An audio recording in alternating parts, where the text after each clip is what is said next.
I think the recording started, so hand over to the chair now. Thank you. Good evening, everyone, and welcome to the last licensing committee of this administration. Please note that this meeting is being recorded and will be available for public viewing. Are there any apologies for absence? There are apologies from Councillor Bartlett, Councillor Gunners, Peacock, who is joining us online, and Councillor Amin. Thank you. And are there any items of urgent business? None registered, Chair. Thank you. And do the members have any declarations of interest? No. No. Have we received any deputations, petitions, presentations, or questions? So we'll move to the first item on the agenda, which relates to the minutes from the licensing committee meeting held on 6 December 2025. Can we indicate that the minutes of the licensing committee, which were part of the pack that the councillors received, held on 6 November 2025, is a correct record of that meeting? Agreed, if I was there. Agreed. So in that case, we'll move to the main item on our agenda, which is the review of fees and charges from 2026 to 2027. Ms. Barrett, please can you introduce your report? Thank you, Chair. So we are back here again to do the annual setting of the non-executive fees by the committee. So we've got the council's income policy requires an annual review of the level of fees and charges levelled upon service users. And the aim of the review is to ensure that the income generated ensures full cost recovery, and that changes remain in line with increases being experienced in the cost of delivering the services. In short, for 26-27, the increase is going to be that of 5% on any discretionary fees. You'll see in the report that the discretionary fees in particular we're looking at will be a 5% increase on street trading, massage and special treatment, the sex establishment fees, the animal welfare and licensing fees in particular, and we have fees like the payment licenses which are already preset, the Gambling Act fees, which of course we've already set at the fee maximums, and the Licensing Act fees, which are set by Parliament. So all the other fees, or I should say scrap metal fees, are also included, and as are pet shop fees in the 5% increase that is being put forward. We're not looking to increase further than that at this point this year, partly because on street trading we're looking to do a full review of street trading across the borough as a whole, and maybe there will be a later report on any need to increase fees or whatever the case may be on street trading once that review has been carried out.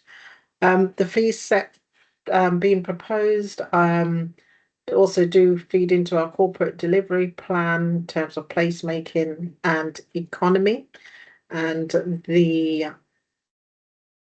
committee is asked to agree to the fees as set out in the report this evening. Do you have any questions for me? Thank you, Ms. Barrett, for that presentation.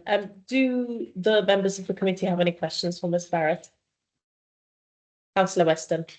Thanks, Chair. Thanks, Dale. I'm sure this question has probably been raised before, but I'm going to just ask it again in case it hasn't. In terms of the fees that we apply for things associated with match days at Spurs, do we benchmark those against kind of other similar areas? So for the Arsenal Stadium, the Chelsea Stadium, etc. Yeah. Yes, they have been benchmarked. Yes, yeah. Obviously with the Haringey, couple of things for us really. So first of all, we're not a market borough, So we do have only a set amount of sites, both for around the Spurs and also off the High Road Wood Green. And we do benchmark for the street trading fees each year, yes.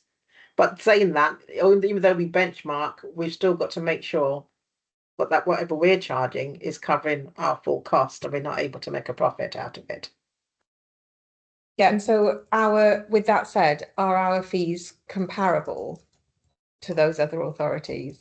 On that? Yes, 'Cause they are. benchmark and say, well, that's what they cost and we're lower because, so they're more or less the same. They are more or less the same, in fact. In fact, we were a tad higher than Islington. Right, thank you. Councillor Rice. Just like to raise the issue, I'm not sure whether it's in the right place, but since this paper behind around just before this meeting, must have some relevance to the meeting, so I'm going to ask it anyway. It's about restrictions, the type of on street trading. And on top of the hand road, you find almost every shop that sells veg and fruit with this half Well, the that's- payment with their produce. Sorry, councillor, that's for the discussion afterwards. That's for a general discussion afterwards. So you That must shut isn't up. for the street and street. I shut up if that's what you meant. Only for now, Red. Any other questions from the councillors? If there are no other questions, I just have two questions myself, Ms. Barrett. So I had one question on 9.6 of the report. So that's on page 8 of the pack. This is mostly just for my own information. You say that the fees and charges for 2026 to 2027 are being increased by inflation.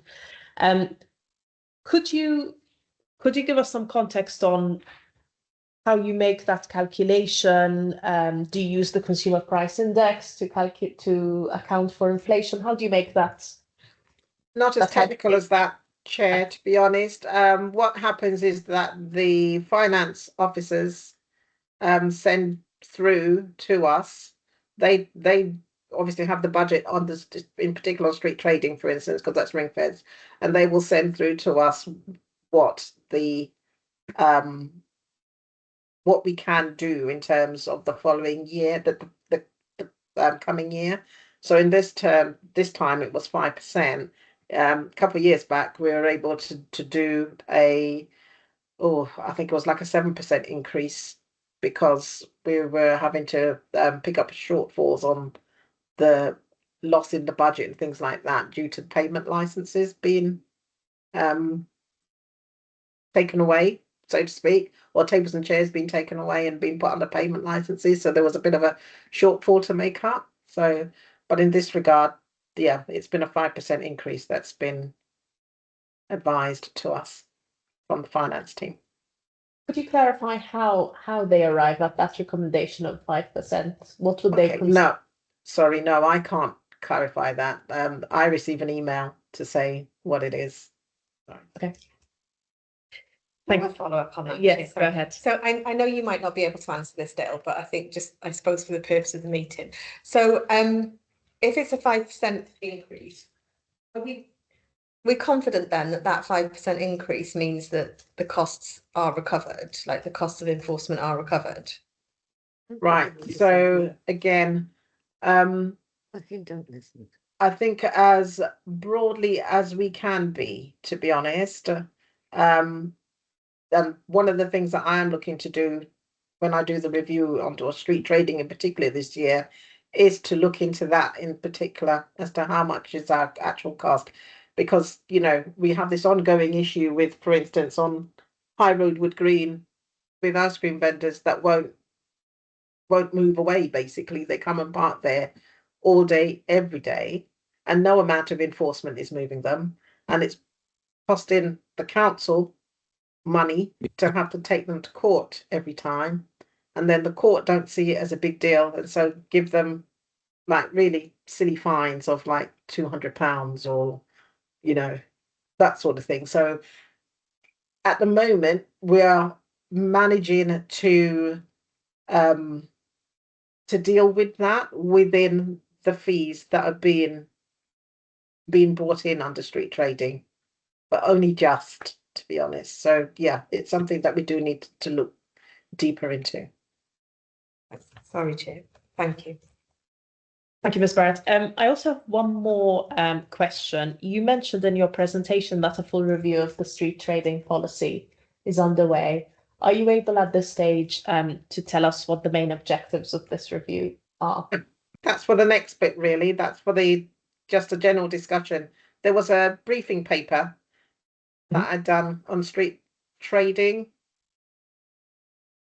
because we're trying to review the policy during the course of this year. So I'd done a briefing paper for the committee on that, which we're going to discuss. And will that be discussed after this? Yes, meeting? after Yes. this one, yeah. Excellent. So if there are no further questions, does the committee resolve to adopt the following motion? The motion approves the fees set out in Appendix 1, which involve an increase of 5% on existing discretionary fees for 2026 to 2027, and the introduction of promotional activity fees as set out in section 5.7 of the report. The committee is also being asked to note the Licensing Act and Gambling Act premises fees are already set at statutory maximums and make up a significant proportion of the fees collected. Is that motion adopted? Agreed. Agreed. Thank you. Are there any other items of urgent business? None listed, Chair. In that case, we can draw this meeting to a close. Thank you, everyone. Hey.